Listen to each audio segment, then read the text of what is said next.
You think you know the truth until you see the one thing they never wanted you to find. One video, one piece of footage that Ice Cube says could solve Malcolm-Jamal Warner's death. What's on it doesn't just question the story we've been told. It rips it apart, and once you hear this, you'll never look at Hollywood the same way again. When news broke that Malcolm-Jamal Warner had died, it didn't feel real. For decades, he'd been the face of a different kind of Hollywood, clean, respected, beloved. Theo Huxtable wasn't just a character, he was family to millions. The headlines were short, almost lazy. Actor Malcolm-Jamal Warner dies in accidental drowning. No press conference, no in-depth report. Just a single story repeated across networks, then silence. But Ice Cube noticed something off immediately. The narrative was locked in too quickly. No questions, no official autopsy details, no lingering coverage. And then Cube remembered something, a phone call from Malcolm just days before his death.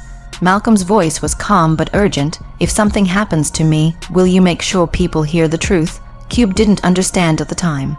But after the news broke, that question hit him like a punch to the chest. The funeral was private, closed off, but in the days that followed, whispers started spreading. People Cube barely knew began reaching out: actors, assistants, even security guards. They all said the same thing: Malcolm had been working on something big, a memoir called Hiding in Plain View, and a documentary to go with it. It wasn't just about Bill Cosby's scandals, those were already public. This went deeper: producers, executives, agents, and even charities being used to funnel hush money. Names, dates, bank transfers. One former crew member recalled Malcolm whispering during a meeting, "If this gets out, I'm done. But if it doesn't, they'll keep winning." Weeks later, the project was gone. His laptop missing, backups vanished, publisher emails unanswered, and then the first leak arrived: a USB drive with grainy beach footage, Malcolm being led toward the water by two men. Not dragged, led. Seconds later, the clip cut off. The second leak came in the middle of the night. A hooded figure slipped a case through Cube's gate. Inside, a micro SD card and a note: "Watch IT alone. Trust no one." The video was shot in a hotel room. Malcolm paced, holding a thick folder of documents. "I can't sit on this anymore. I've got names, dates, transfers. They think I'm bluffing, but I've got the receipts." An off-camera voice warned, "You understand what happens if you go through with this?" Malcolm didn't hesitate. "I'm already dead if I don't." Then a knock at the door. A man's voice. "Mr. Warner, it's urgent. We need to speak with you." Malcolm stuffed the folder into a bag, gestured toward the balcony. And the video cut. The final 20 seconds showed him speaking to someone in a black SUV at night. A tall man stepped out and led him toward the open door. Cube started piecing it together. This wasn't random. It was part of a pattern: isolate the target, remove the evidence, replace the truth with a clean, believable story, pressure anyone who might question it. He found a charity that was supposed to help young black artists, but its books showed huge consulting fees.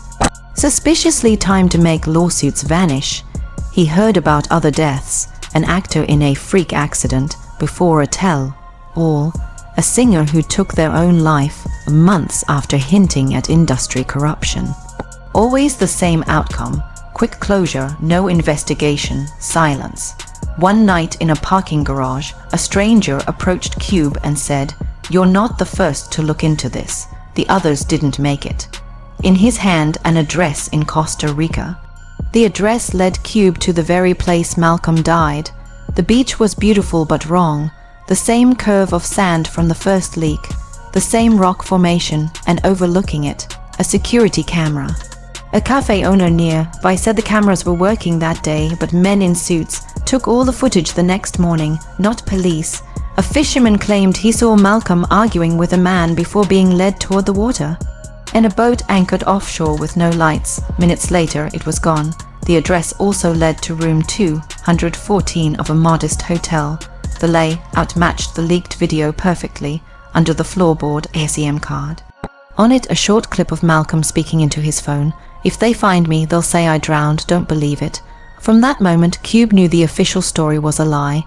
Cube's choice was clear: go to law enforcement and risk it getting buried. Release it all and become a target, or build a case so strong it couldn't be ignored. He chose the third option but started by releasing a short video. It showed the beach footage, the SAM card clip, and Cube's direct message. This isn't just about one man. This is about a system that erases truth and punishes those who tell it. The internet exploded. #Justice for Malcolm trended. Independent journalists began digging. Actors posted cryptic tributes. Then came the email, "I worked on Malcolm's documentary. I have backups." Inside the recovered files were interviews, financial trails, and Malcolm's own voice. They can take me out, but they can't take out everyone who knows. The truth will leak, it always does. Today, the official record still says accidental drowning, no arrests. No charges, but for those who have seen the evidence, the truth is obvious and the silence is cracking. Malcolm once said, "If you're hearing this, it means they couldn't erase me." Now, the world is hearing him.